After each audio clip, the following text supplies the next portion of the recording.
The mic is hot, the takes are real, Talin is here. Welcome to Said What I Said.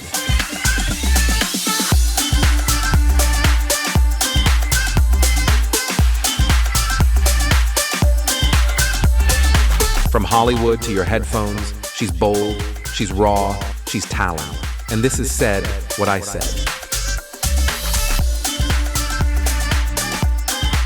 Said What I Said with Talin.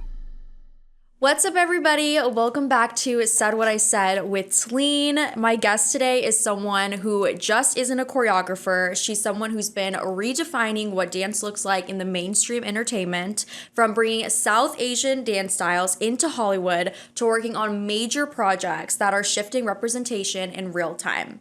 She's built a career that blends culture, artistry, and business in a way that is honestly so rare. But beyond all of that, she's someone who's built her own lane, starting young, taking risks, and creating opportunities instead of waiting on them. Everyone, please welcome Joya Kazi. Thank you for such a sweet welcome and introduction and such kind words. I'm so excited to be here. I'm so excited to see you doing your thing and to be here with everyone supporting you in what you're doing. Thank you so much. I'm so excited to have you because Joya and I actually go way back, you guys. I'm going to give you guys a little bit of a backstory of how we met. So this was back in 2019. We were just talking about this. So she had actually reached out to me on Instagram in regards to a Netflix project that she was working on, and they were looking for South Asian dancers. And at the time I danced, I think I was 17. I was you were a baby. Yeah, you were 100% a minor. Needed to make sure we had that Coogan account. Yes. Oh my gosh. I was literally reading the DMs, going back. I was like, wow, what a time. So she had reached out and I sent in an audition and everything was happening very quick at that time. Very, very tight turnaround. And I was like, holy crap. I was like, this is a cool opportunity. Let's do it. I get an email, I think a few weeks later, you booked the job, and I was like, oh my gosh. I had no idea what it was for. I mean, none of us really knew what it was actually going to be. I mean, the most that I knew was that Mindy Kaling was attached to the project. Yeah. And so at that time, we had all heard whispers about these large open castings, and so we had an inkling of what this project could be. Yeah. But that was about it. And I was, I had been brought in to choreograph for season 1, and I really wanted to do right by the culture and make sure we had as many South Asian faces, and also supporting the next generation of talent and finding young kids out there. So I was really excited and so happy that we got to find you, and it ended up being season 1 of Never Have I Ever. Never Have I Ever. You guys have probably all seen this show. It's a phenomenon. It did absolutely amazing. I think they got 3 seasons, right? 4. Oh, 4. 4 seasons, yeah. So insane, but it was a really good show. So check it out. You'll see us in it, actually. Joya's in it too. Yeah. Funny enough, at the very end, they pulled me in to also be on camera. And at the time, I was telling you that I actually didn't want to take on that extra role because at that time I was doing casting, I was doing choreography, doing wardrobe, and then it's so important to be behind the monitors, checking the space, making sure all my dancers are feeling good, understanding what the changes are, getting your inners tested. There's so much that's going on at the same time, and it's really important for me to kind of be that anchor for everyone, be behind the monitors, checking on all of that. But then, before I actually said no to the offer, I said, the universe has asked you to do this, and who are you to say no? Yeah. And I just forced myself to step it up, and I was also on camera, so I was wiping my sweat and trying to get my touch-ups in between, running from the monitors back onto our spots. But I ended up also coming back for season 4 to choreograph as well. That's so awesome. The finale dance, which was really wonderful. And I think from season 1 to season 4, that transition that you see of Davy from going from being like, oh my God, this is so embarrassing, I would never want to be caught dead doing this anywhere else, to actually wanting to do a dance that's so special for her pati, for her grandma. And it's coming from a place of love and care. And it wasn't about, both season 1, season 4 weren't about the spectacle of Bollywood dance. I feel like a lot of times when we see South Asian dances in Hollywood, it's really a spectacle. It's very glitzy, and it's like all about this larger than life feel. But also, this dance is so much a part of our daily life culturally that sometimes it doesn't have to be over the top to also translate to Western audiences. Very so well both said. with season 1 and season 4, I really wanted people to find the love in it, just like the organic movement of it.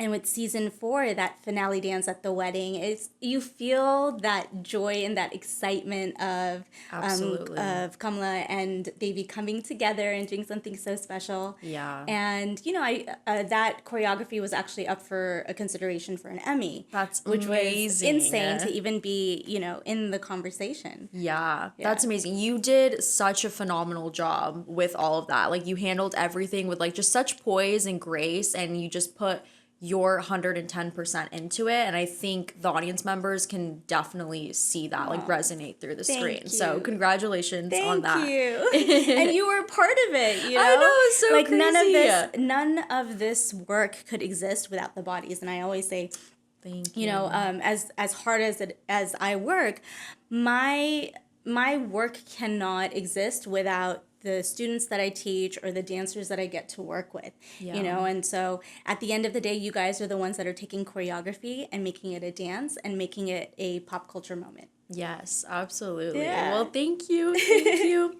And we got to get started at the very beginning because your relationship with Dan started really early. So what kind of first pulled you into it? Oh my goodness. So it's really interesting that I wasn't exposed to Indian classical dance from my community. I was first exposed by Michael Jackson. Oh. And so I watched his black or white music video where he dances with dancers from so many different cultures. Yeah. And that was the very first time. I was probably, barely 4 years old. And it was way past my bedtime, but my mom would still wake me up, even if it was like, I was already in bed. She's like, if Michael Jackson comes on, you get to watch. Because to her, it was like she's being exposed to like art and entertainment. Like it's somehow feeding something in her, Mm-hmm. And so she woke me up. It pulled me out of bed. Michael Jackson's Black or White is playing on MTV. And then I see this beautiful Odissi dancer, which is an Indian classical dance from Orissa. And I immediately told my mom that I wanted to dance like her because, as many of you may have already heard this story, that if I could dance like her, I could then marry Michael Jackson, I could be Joya Jackson and travel the world with him, and then my life is set, right? So that's actually why I started dancing, was to marry Michael Jackson. And somehow the trajectory completely changed.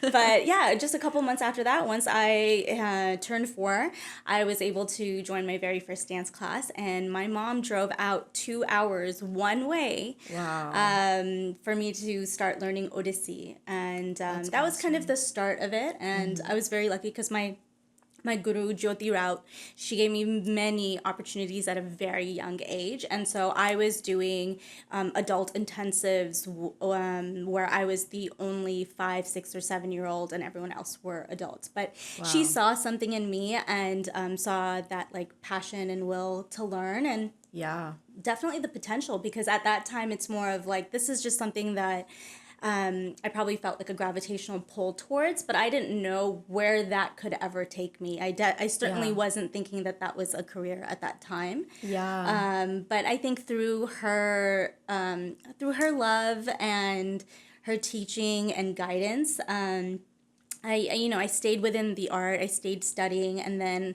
I moved on to also studying Kathak, which is a North Indian style of classical dance, Bharatanatyam, which is from South India, and those were primarily my 3 focuses. But I also studied 5 other Indian classical dances, just for about 5 years, I would say, to really hone my skills as far as a choreographer. Absolutely. Just knowing the various vocabulary, and so that when I can create, I have so many pots to pull from. Yeah. And yeah, that was kind of like throughout my childhood, just dancing. And then around when I was 12, I started asking my gurus if I can, shadow them, teach, assist in any way. And so I started my first teaching jobs at 12. Wow.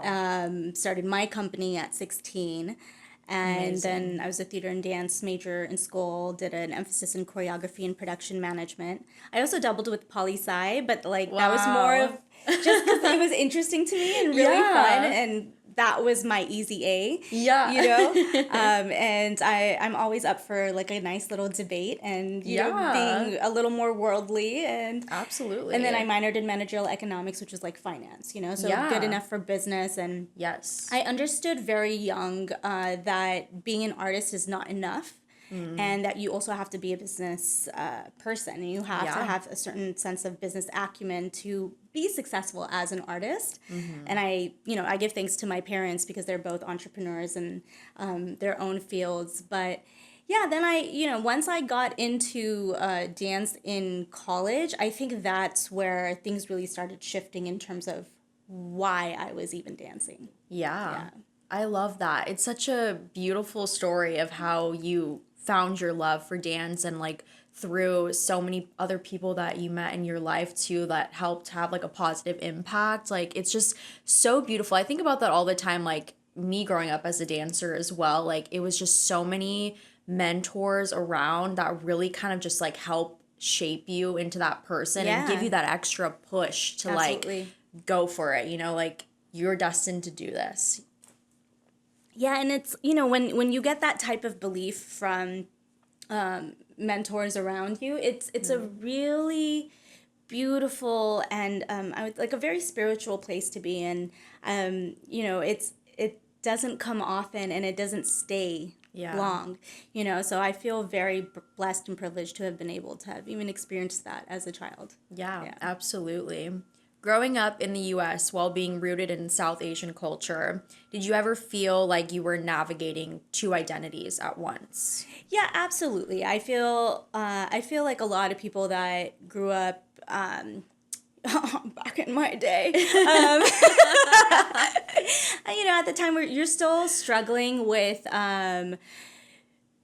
your home life and your public life and who you are at school. Yeah. And at that time, it really was about assimilation and, being as American as possible. I hope that what I'm seeing today, where it feels like kids can very openly be who they are 100%, and there's so much pride in culture and a lot more acceptance.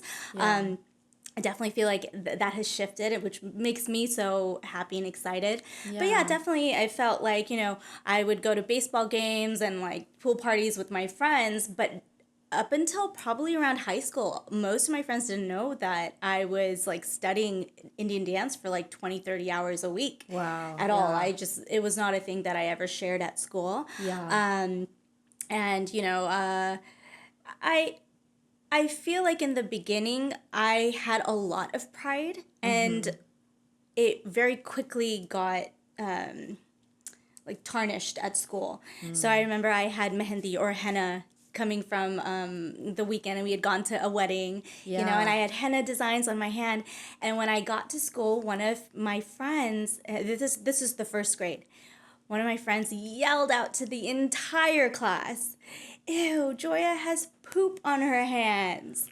Oh my gosh. And I was maybe 6 years old. Yeah. And after that, I never got henna on my hands ever again until I was about 24, 25 at my friend's wedding. Wow. And that's how much it pulled me away from wanting to show anyone. And it's not that I was embarrassed. I won't say that I was embarrassed. It was that I wanted to protect what felt so beautiful to me. Absolutely. And I remember my neighbors, when they would come over, we'd go to each other's houses. And then one day she said, "Oh, but your house smells all the time." And I was like, "Oh, what do you mean?" Like, "Oh, it just smells like Indian food," right? And when I went to go tell my mom, like I felt so much, I was very embarrassed by that. And when I told my mom, she was like, okay, so it smells like spices and their house smells like pasta and pizza. Like, what's the difference? What's the difference? You know? Exactly. And I think that kind of confidence for an immigrant to have, to just kind of brush it off your shoulder, also really shaped how I moved forward. Yeah. And I didn't try so much to prove to people that I'm American or that I'm Indian, because the other thing that a lot of people deal with is that you end up being too American for the Indians and then too Indian for the Americans. Oh, yes. I get those comments all the time. You know, and I never fit in any bubble in terms of like cultural identity. Also, my mom is Hindu and my dad's Muslim. So that's like a whole nother thing where like, you know, people are always trying to put you in a box. Are you Hindu? Are you Muslim? You know, okay, but like, do you follow your Bengali side or are you more Kashmiri? How American are you? How, like, what Indian classical dances are? If you're Muslim, you can't study dance. Like, there's so many things that people will throw at you. And I just got to a point where I realized that I am a culmination of all these cultures, and I just take the beauty from the religions, the cultures, what have you. Yeah. And really, dance is my religion. It's the thing that has really shaped me, the teachings, the discipline, the dedication, the challenges, the push to accomplish and to dive deeper in your art. Those are all skills that really shape you spiritually, you know? So Absolutely. At the end of the day, I was no longer trying to have different identities. I was like, this is all me, and this is Joya, and what you see is what you get. Exactly. We're proud representations of our family, our parents, like where they come from, like representing out here in America. And like, it's okay to mix a little bit of everything and still be true to ourselves and never change for anyone just because of outside noise or what it is, you know? Yeah. Because I feel like there will always be a comment. And even if you adjust in any way, there will still be a comment. Absolutely. We're going to take a short break, but stay tuned with us to continue the conversation. Said what I said with Talin. What's up, everybody? Welcome back to Said What I Said with Talin. We're going to continue our conversation today with Joya. So I want to go on. You didn't just follow a path, you created one. You started building your own opportunities really young, which most people don't have the confidence to do. So what made you decide, I'm not waiting, I'm building something myself? I think it wasn't that I felt like I need to build this thing right now at 16. It was more of like, it was just something that came from inside where I was like, this is what I want to do. And I think it's just like the spirit of who Joya is, who she was as a kid. It was very much like, I'm going to do what I want. Yeah. And my mom also raised my sister and myself to be very independent. And so it was like, at 16, it was like, go get a job. And pay your bills, pay for your gas, do all that kind of stuff. Never depend on a man, And I remember I had gone out, I got my first job at Abercrombie, and I was there for a couple months, maybe, and it just felt like I was wasting my life there. Yeah. I mean, as fun as it was, getting to meet people, doing that thing, I just felt like I could be doing something that meant a lot more to me. And I think just like all of my training, especially between the ages of 12 to 16, I was just really focused on honing my skills as a dancer, as a choreographer. I just felt this thing that like, I have a skill set, and I'd much rather make money doing this than doing a cashier job. Yeah. And so I think it was just more of that like, this is where I feel happy spending my time. And on the weekends when my friends would go to the mall, I would be driving around putting up flyers for my classes and teaching and doing whatever I can to get the word out. But it just felt like this is my path. And around 12 years old was when I was exposed to the concept of being a choreographer as a career. And so I'd gone to one of these really big Bollywood star shows where they have all the A-list actors come out and they perform all their greatest hits. And the choreographer was Shamak Davar, and my mom, pointed him out and basically explained to me that like this is the man that created all these costumes, these visuals, and the dancing, and that this is his job. And so in that moment, for the first time, I stopped looking at the Bollywood stars and I was looking at all the dancers and just thinking about, wow, they travel the world and they're dancing. Like the stars are kind of marking and the dancers are full out and the sweat is flying. And this is a whole life. And I just started thinking, oh, but they must travel. Maybe they don't see their families as much, but they get to do like TV shows and music videos and commercials and films. All these cool opportunities. It's, it's not something that you're typically exposed to in Silicon Valley. That's where I grew up, in the Bay Area, right? So it's not very entertainment or arts based in that way for careers and looking at it in a professional lens. But that really stuck with me. And so at 16, I just felt like this is the time to do it, and I'd much rather kind of get myself going down this path. And one day I want to be a choreographer and head to Hollywood.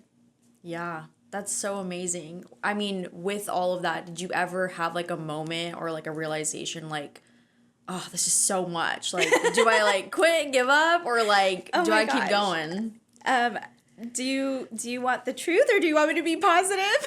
I want the truth. We're going to say what we say on here, Oh my goodness. I mean, I think when you start out and you're young, everyone is very supportive and really excited for you.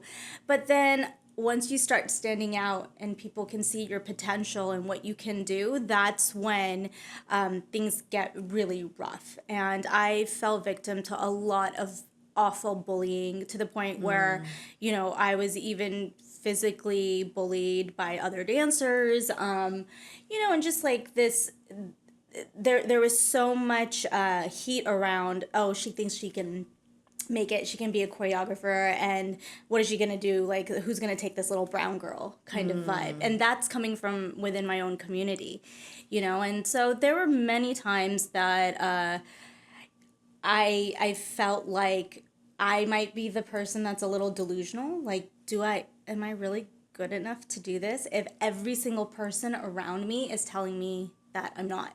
And there was definitely a time in college where I even filled out the paperwork to change my major from theater and dance, and I was just going to do poli-sci, and I had basically decided, like, if this many people are telling me that I'm like that I suck, then maybe I should just be a lawyer, and it's not for me.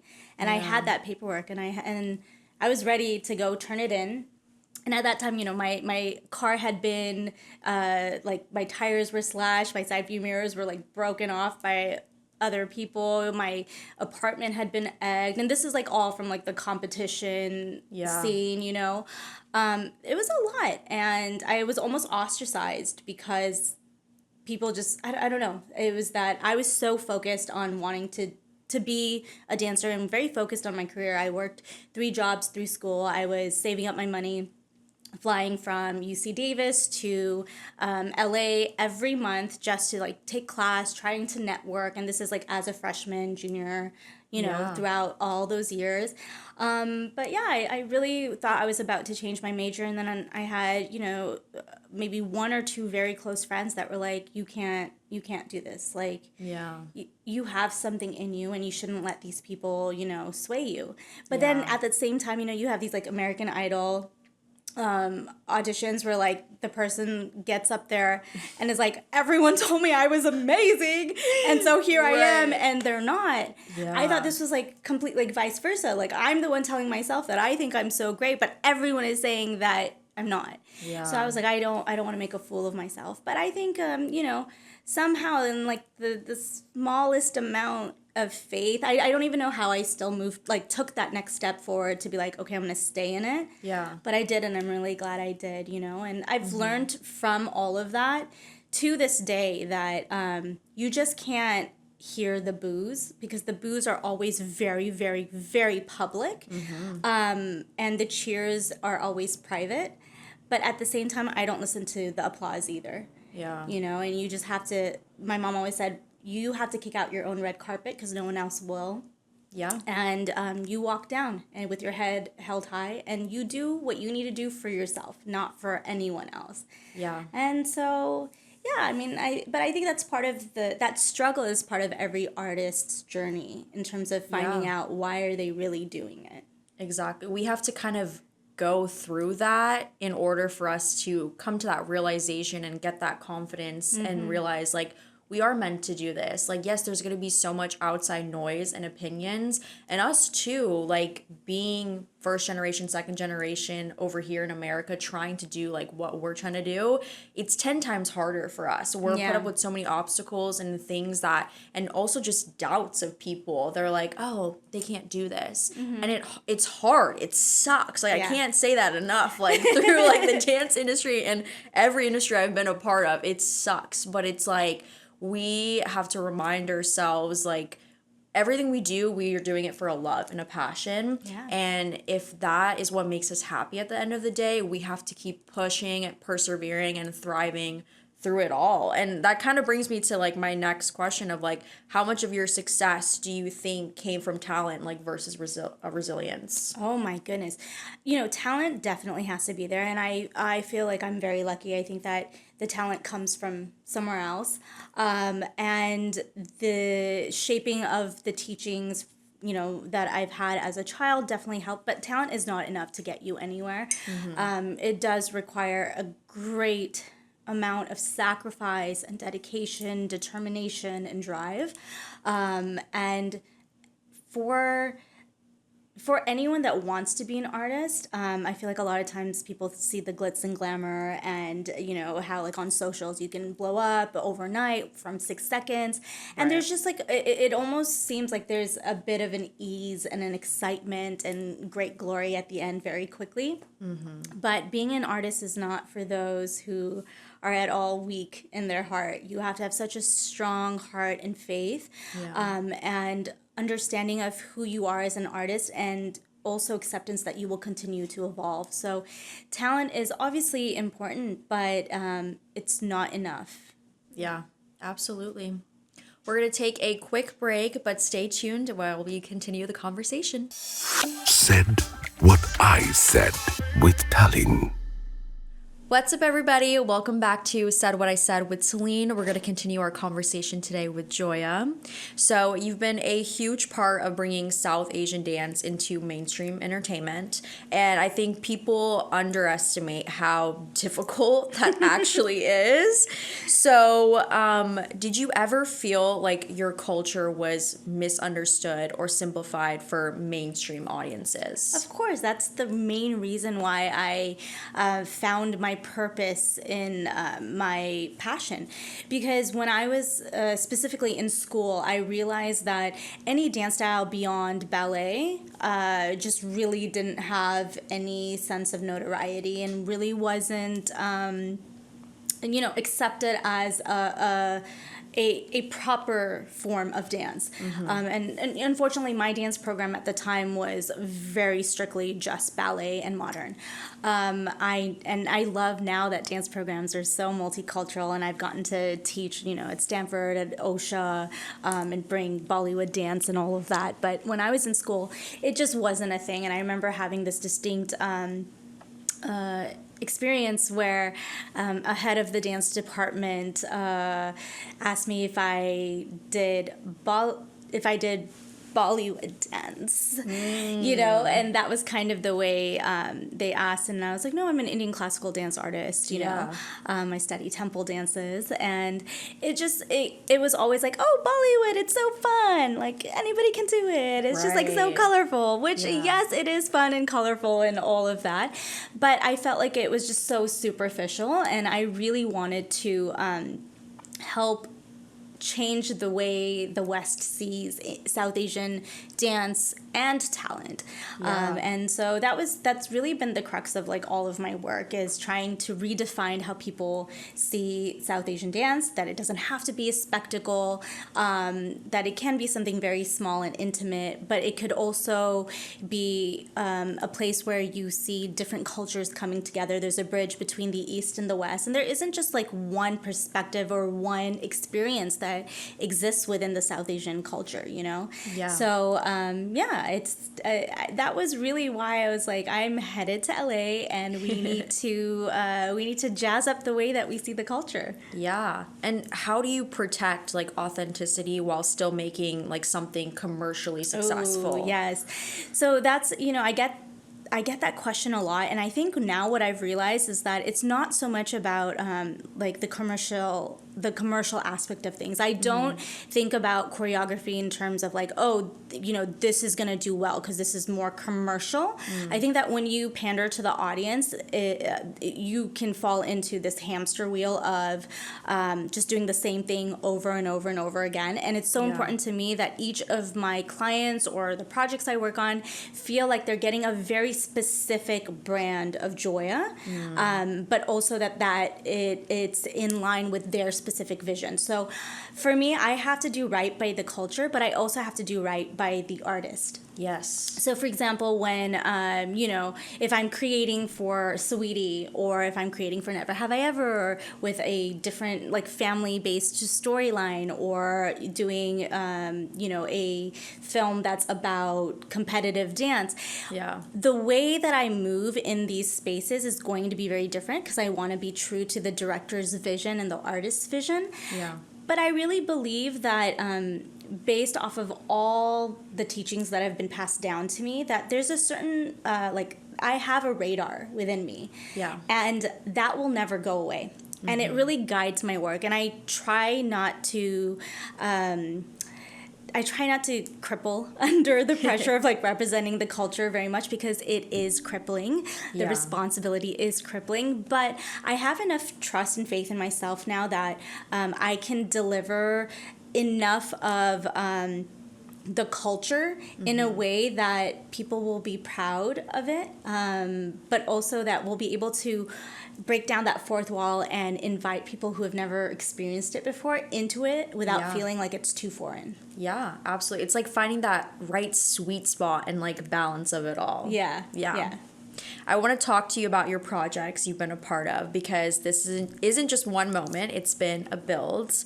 And you've worked on Never Have I Ever, which we were talking about a little bit earlier, which was such a cultural moment. And now you're choreographing Best of the Best. Yeah. To me, that feels like a shift from like representation, being included, to being centered. Oh, yeah. So what did working on Never Have I Ever mean to you at the time? Oh my goodness. I think for me it was very exciting to know that I was on their radar. I didn't have an agent at the time, and they reached out to me, asked me if I would be interested in working on a project that Minty Kaling is attached to. So just that that feeling of like, wow, everything I have struggled through was worth it, and I'm on the right path. It was definitely a defining moment for me as an artist. Yeah. Did you ever have like a weight on your shoulders for like representation, like on this project? Every day. Every single day. No, honestly, it is really, truly something that can weigh over your head, because what I deal with, my specialty is Indian classical dances, right? Yeah. And then now bridging that with the West, making it commercial. For me, that's not a goal. What I try to do is bring my South Asian American voice to the movement, take from the culture respectfully and offer it to the director's vision or the artist, right? And yeah, people will always have an opinion, but again, like I said, I really have a strong faith in my like conscience in terms of when I'm creating. So there will be times where I'm like, wait, I don't know if this will feel right or not. And if I get to that point, I back away immediately, and for me, especially these like classical dances, they mean so much, especially because they've been passed down for thousands of years, generation to generation. They survived the British Empire. Yeah. They actually had the notch movement, which is where they illegalized all forms of Indian dance or performing arts. So just the fact that having grown up in America, I was privileged to this knowledge. It's something so sacred to me, and I do want to share it. And I just hope that people enjoy it and love it. And if they don't, I would encourage them to, express their own artistic voices and help shape that as well. I'm not saying that I'm always right, and I may have made mistakes, and I may make mistakes in the future, but I definitely try my very best to make myself proud of the work and my gurus and my community. But at the end of the day, sometimes your community will also not support you. Yeah. And so I've learned that I've definitely changed my narrative in terms of how I work. I used to do everything for the community, and now I feel like, as I'm kind of blazing my own trail, building my own table and chairs, that I'm bringing my community with me, but it's up to them whether or not they want to stand with me or not. Absolutely. Yeah. And I just want to say, going back, you did such an incredible job.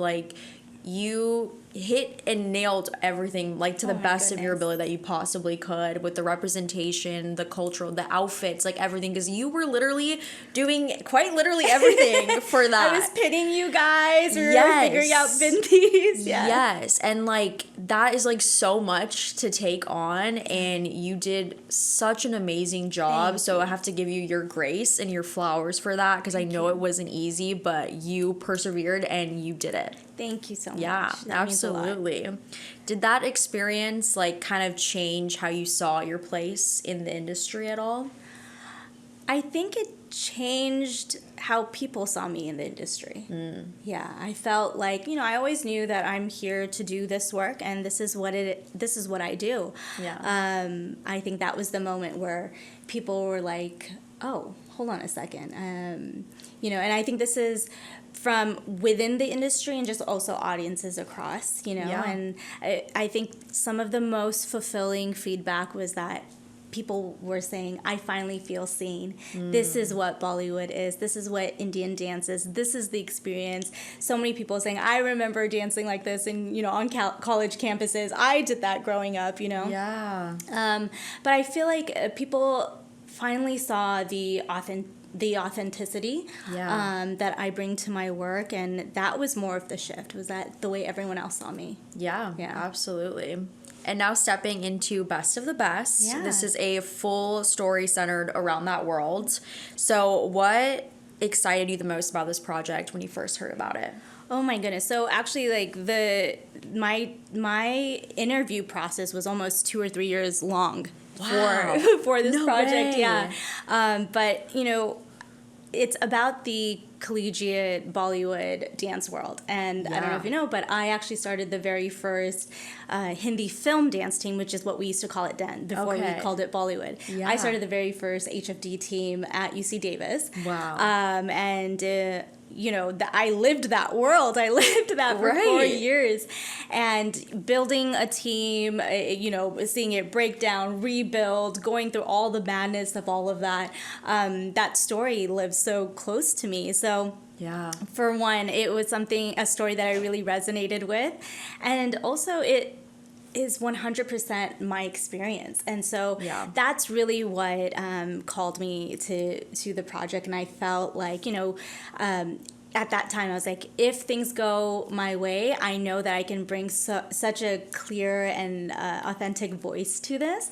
Yeah. And this is actually going to be the very first time that the masses are going to get to see this world. This was a world that a lot of people are like, wait, so there's what is this whole Bollywood dance competition world? Right. I didn't know this was a thing. Yeah. So this is the first time people are going to get to see that, which is very exciting. That's super exciting. We're going to take a quick break, but stay tuned to continue our conversation. Said what I said with Talin. What's up, everybody? Welcome back to Said What I Said with Talin. We're going to continue our conversation with Joya. So we were just talking about Best of the Best and your whole audition process for that, which was so insane. What do you want people to see in your choreography that they haven't seen before with this project? So this is one of those projects where it's coming directly from that South Asian American experience, but it's different from things like Never Have I Ever, where now you're dealing with dancers who are the best of the best, quite literally, right? Yeah. And in Never Have I Ever, it was about the experience of that the dance and just the culture. Whereas now we're like stepping it up, so you're gonna see the proficiency, the technique, and the various styles that have influenced this Bollywood culture. So I guess people will get to see that I'm not just doing classical, but there's the hip hop, the ballroom, there's modern pieces, and so I feel like people get to see so many more sides of who I am as a creative. Even though all these years my specialty has really been branded as Bollywood and South Asian dance, but I think people will get to see all the other things that I've learned in my life, and finally get to put that on screen. I'm so excited to see that, and that comes out later this year, correct? Yeah, later this summer. So exciting. Everyone make sure to stay tuned on Netflix, right? Yes, it's Netflix, and the movie is directed by Leena Khan, written by Hassan Minhaj and Prashant Venkataramanujam, and we have Maitri Ramakrishnan and Priyanka Kedia on that. So it'll be really exciting. That's going to be insanely good. I'm really excited to see that. And on the other side, you've also worked in the music space, like choreographing for Sweetie, which is such a completely different world. Yeah. So how does choreographing for an artist like Sweetie differ from like TV or film? Oh, yeah. So, with any TV or film, you have a very specific story or plot that you are trying to stay in line with, and you're following the director's vision. And so with the director, you're able to collaborate in essence to now bring what it is that you know. Yeah. With working with artists like Sweetie or any of the artists I've worked with, you have my vision, you have the director's vision, and you also have the artist's vision. And so many things. So many different things at the same time. And I really focus on bringing the artist's vision to life. Yeah. I don't ever want their spirit and their voice and who they are artistically to ever be drowned out by my vision or a director's vision. Of course, we try to bring it all together. So that's number one for me. And what I love so much, like specifically working with Sweetie, we talk a lot about aesthetics, and is that something that is a bad thing if somebody just wants the aesthetics of something. And what I've learned is that aesthetics really is this guiding set of principles that informs your artistic movement or any work of an artist. So it's actually not a bad thing. And so I feel like when an artist wants to incorporate the aesthetics of any type of culture or movement, it's coming from a place of a lot of love and respect and care. Absolutely. And they come with wanting to seek knowledge, wanting to do it right. Yeah. And so that was my experience with Sweetie. She's genuinely so inspired by Bollywood music, art, film, and I could feel that. And so for her specifically, because she wanted the aesthetics of Indian temple dances, I also have to make sure that we're doing it in a respectful way. Yeah. I created dance gestures or mudras that are specific to just her. Yeah. So it fits her brand as the artist that she is, gives her the aesthetics that she wants, but in a respectful way where we don't cross a line. I think when we get to a place where people are trying to pander and it's more of like, we just want to get a couple hints of the South Asian Bollywood vibe, that's where we start to fall into muddy waters. Yeah. And that kind of brings me into my next topic of what we're going to talk about a little bit. We're in a time where people can just go very viral overnight and just call themselves dancers or choreographers. So I'm just curious, how do you feel about that shift? Do you think like social media has like helped dance or kind of just like watered it down? Oh, well, I think culturally, social media has been wonderful. Like people have access to dance and culture and perspectives from all around the world, which I think has made us all a little more open-minded and, brought us together. Yeah. Industry-wise, because you can, you can buy a blue check, you can simply change your bio to say whatever it is that you want. I don't think that virality translates to viability of a career. So, in wanting to be viral, that could be based off of years and years of content or 1 6-second video.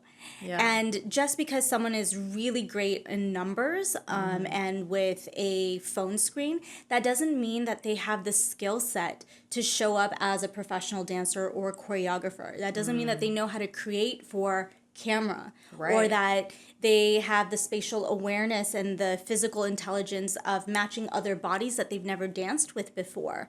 And so, I definitely don't think that it translates at all in any way. So I think the industry has also come to realize that. Before it was very much like, we see the numbers, but then you call that talent in and they're not able to pick up the choreography, they're not able to make changes, they don't show up on time, that work ethic, relationships with other people. These are all things that really matter in terms of being a professional, not just a professional dancer, I think being a professional period. In general, for everything. 100%. All right, we're going to jump into a little Said What I Said segment to close things off. So this is where we just say everything, no overthinking, plain, honestly. Oh, no. Kind of like the first thing that comes to your mind, Okay. Okay, so the first one is a truth about the dance industry people don't want to admit is... that we have an expiration date on our bodies. We put ourselves through so much, and every opportunity feels like it's the one that we do crazy things to our body, myself included.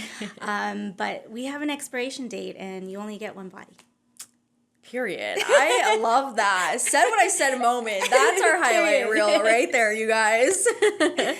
The next one is something about social media dancers that annoy you. Oh, no.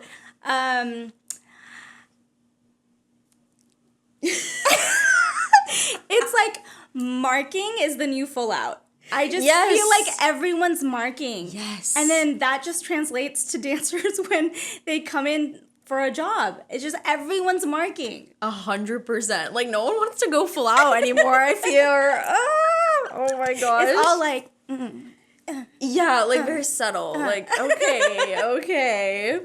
And the last one, the biggest misconception about success in your field is?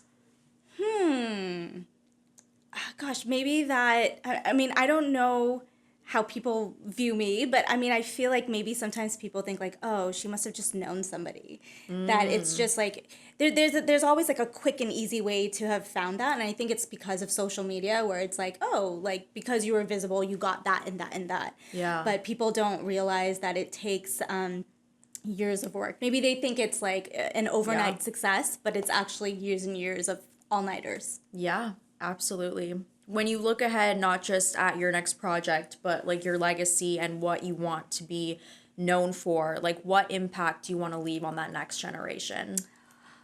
I feel like it's not so much for the next generation, it's actually my generation and the previous generation. I want them to see that careers in arts and entertainment are viable. And so if the next generation isn't interested in that, please support it. Please fill them with love and support and guide them and give them those opportunities. Yeah. And for the next generation, I just hope that they continue to take us, leap years forward. I feel like we're coming from a place of trying to tell our first initial story, but we've been able to, accomplish that and move forward. Yeah. I hope the next generation just, takes the baton and runs. Yeah, beautifully well said. Joya, thank you so much for coming on. It's been such a delight and really got so much like insight, and just honestly, it's been really powerful like hearing everything about your journey and just like everything going forward. So congratulations on everything. I'm so excited to see all of your projects that you've been working on coming out.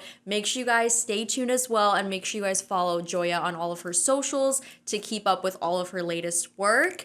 Thank you guys for watching. This has been Said What I Said with Talin, and until next time, bye. The mic is hot, the takes are real, Talin is here. Welcome to Said What I Said.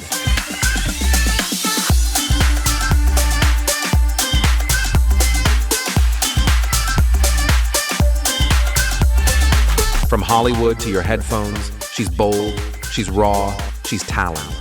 And this is Said What I Said.